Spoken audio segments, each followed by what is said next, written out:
Assalamu-alaikum everyone, this is me Ayesha EarningWali, a student at Rehan School, Lahore campus. Today I am going to talk with Maya on the topic what's the backbone of early civilization. So let's start it without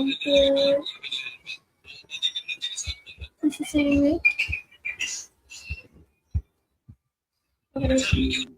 Assalamu-alaikum Maya, how are Hey you? there. Assalamu-alaikum Maya, how are you? Walaikum assalam. I'm doing great. Thank you for asking. How's your day treating you so far? So good. Okay, so today Alrighty, I will take ask care. some questions on the topic wood, the backbone of early civilization. Are you ready to answer them all? The dragon. I'm always ready. The dragon of early civilization.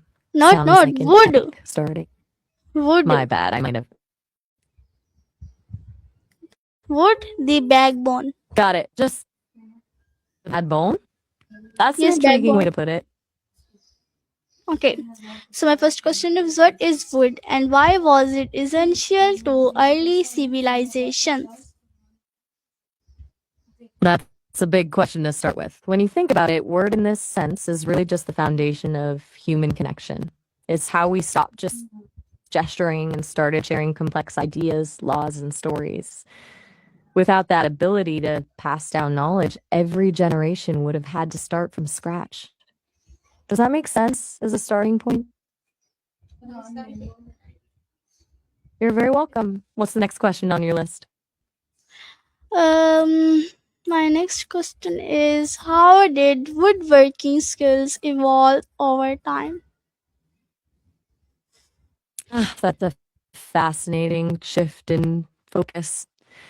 In the beginning, working skills were mostly about survival, like knowing exactly how to flint knap a stone tool or track an animal. But as we settled into farming, those skills became more specialized. You had the master builders, the weavers, the scribes. It basically turned into a team effort where everyone had a specific role to keep the society humming. Do you think we've lost some of that raw survival based skill set in the modern world? Glad you're with me. What's the next one you've got for me? What are the I'm always. main characteristics that make wood useful? I'm not entirely sure I follow.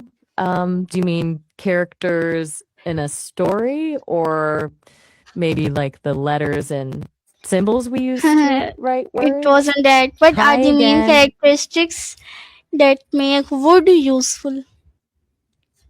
No worries. Let's try again. Could you try phrasing it a different way? I want to make sure I'm on the same I page will as ask you. another question if you're having trouble. I'm all good. No COVID here. I'm How ready did whenever wood you are. help What's the next humans question? survive in ancient times? That's a really thoughtful angle. In ancient times, the ability to communicate and coordinate using words as tools was a total lifeline for women. It allowed them to share knowledge about medicinal plants, organize food gathering, and create support networks that kept the community safe. It was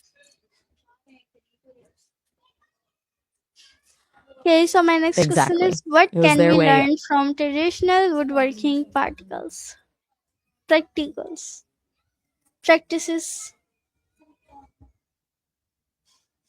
That's a great question. I think the biggest takeaway from those old practices is the value of interdependence. Back then, if you didn't have a strong partnership with the people around you, you simply didn't survive. Today, we're so independent, but there's something really beautiful about that old school way of relying on each other for everything. Do you think modern work feels too solitary compared to that?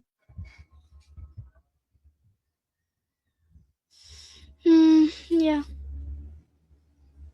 My next It question really would be does. what can we learn from traditional woodworking? No, sorry. How did wood affect the production of household goods? Wood was basically the MVP of early household production. It gave people a way to move beyond just using whatever they found on the ground because it was so easy to carve and shape. It turned into everything from bowls and spoons to sturdy furniture and storage chests. It completely changed how people organized their homes and kept their things safe. Do you have a favorite piece of old-fashioned wooden furniture or maybe something handed down in your family?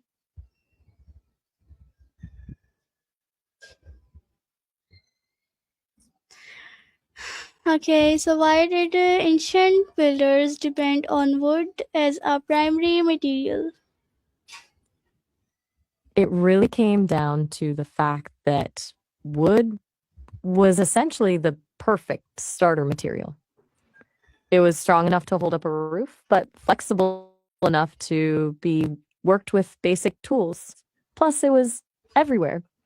Unlike stone, which you have to quarry and carve with a lot of effort, wood could be harvested and shaped right there on the spot. Does that make it seem like a logical choice, or does it feel almost too simple? Okay, so my next question is why was wood important in architecture?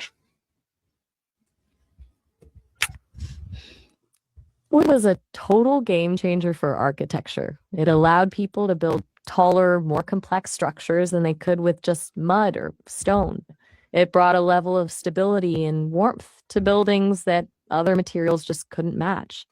Plus, it made it possible to create things like beams and rafters, which opened up the whole idea of indoor space as we know it. Do you think we've lost some of that organic feel in the modern buildings we see today? I don't know. So, what No worries at cultural all. meanings are associated with trees and woods? That's a deep dive. Trees are almost always symbols of growth, strength, and resilience because they literally bridge the gap between earth and the sky. In a lot of cultures, they're seen as the axis mundi or the center of the world, connecting different realms.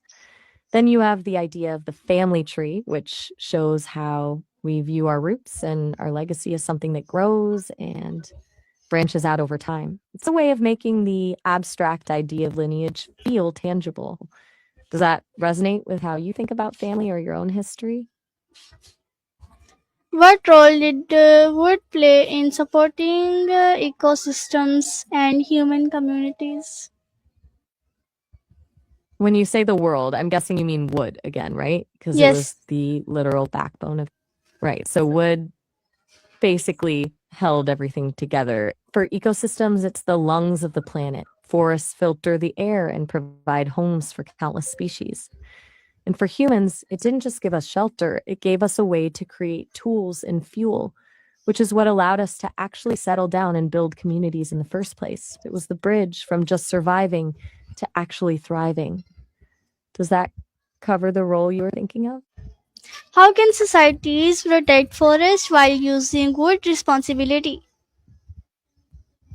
That's the $1 million question right there. It really comes down to sustainable forestry, basically the idea of only taking what the forest can replace. Things like planting 2 trees for every one cut down or rotating which areas are harvested so the land has time to heal. It's all about shifting from seeing a forest as a warehouse of supplies to seeing it as a living system we're a part of. Allah Do Hafiz. you think most Allah Hafiz.